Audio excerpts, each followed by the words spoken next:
This is Alex Renault with Under the Water Design, and welcome back into the shop. Today, we're going to be working on two bowls and a really cool piece of decoration. The bowls themselves are Viking bowls, one of my absolute favorite bowls to make. I love the design, I love the look, and the process of making them is just, it's an enjoyable process from a turning standpoint. I just added this Laguna 1524 lathe to the shop. I needed something smaller, but still had the power in order for me to turn good quality bowls. But I also needed better adjustability with the height. I'm 6'3". I always struggle to get lathes that fit properly. And this one, the way that the legs adjust and the actual compact size of everything just worked absolutely perfect. I've put a link down below. Go ahead and take a look at it, as it could be a very good addition to your shop. So let's talk a little about the Viking Bowl. It's really kind of a unique piece, and I just like the story behind it.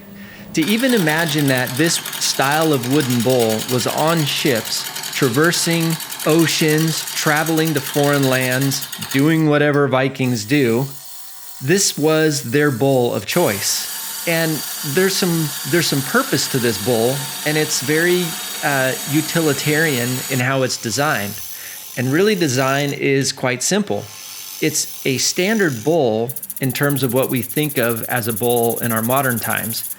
However, as you get close to the top of the bowl starts to close back in on itself. And then the second little element is that there's a bead on top. And that bead was designed so that as you reached in the bowl and scooped out whatever you were going to scoop out, your hand would be brushing up against this bead and essentially bumping whatever food is in your hand kind of deeper into your palm, instead of just getting pulled out of the bowl and over the side of the bowl and ending up spilling. So while I've been chatting it up, I've been working on shaping the bottom of the bowl. The bottom of the bowl really needs to fit in your hands nicely. You have to imagine that you're essentially multitasking. You're either on a ship or you're walking around, and this bowl needs to sit in your hand in such a fashion that you can essentially hold it one-handed with your thumb hooked over the top, and you can reach in, scoop out whatever you want, and you can just go about your Viking-esque days, right? And I think one of the things that the Vikings probably really wanted is what I'm going to show you right now. And that's just a UV instant cure finish. Could you imagine if the Vikings had this, where they could essentially build a ship and cure it in like seconds? Yeah, that'd be a whole nother level. Now I've flipped the bowl around, the back side or the outside of the bowl is complete. I can start working on the internal shape. The internal shape is now the last little piece of this puzzle, because I've got to cut this in such a fashion that the inside of the bowl closes in on itself, and I leave enough room to create a beautiful bead on the inside.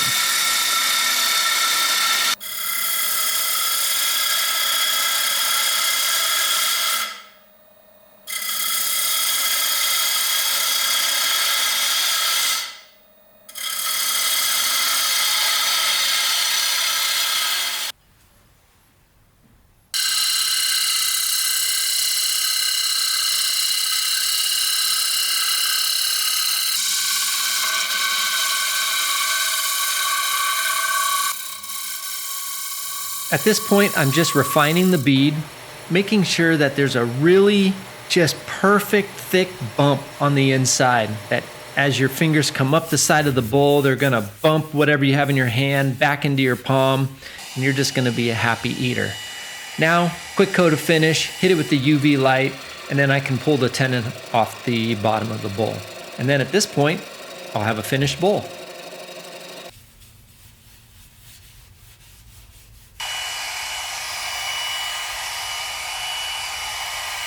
At the beginning of this video, I had mentioned that I was going to be making two bowls and a decoration. But at the time, when I finished this first bowl and I held it in my hands and looked at it, I just felt like it was so refined and had such a narrow profile to it that it was really a bowl that might not necessarily be a bowl that like a Viking might actually use. It was more of a bowl that was really beautiful and elegant, and might be something that a Viking Queen might necessarily like in her repertoire of bowls. So this is what kind of gave me the idea that maybe I should do like a nice kind of Viking-esque decorative piece, and then focus in on making another bowl out of Bastogne Walnut that would be more for, you know, the Viking.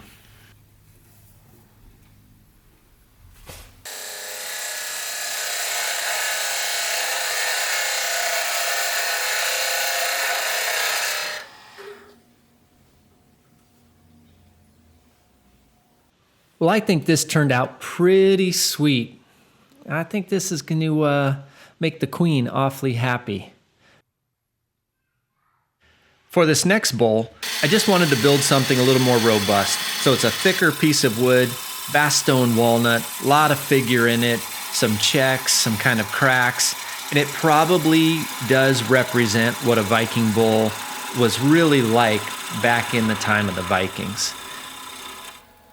As always, thank you so much for taking a minute to hang out with me. Please hit subscribe, and let's take a look at these final shots.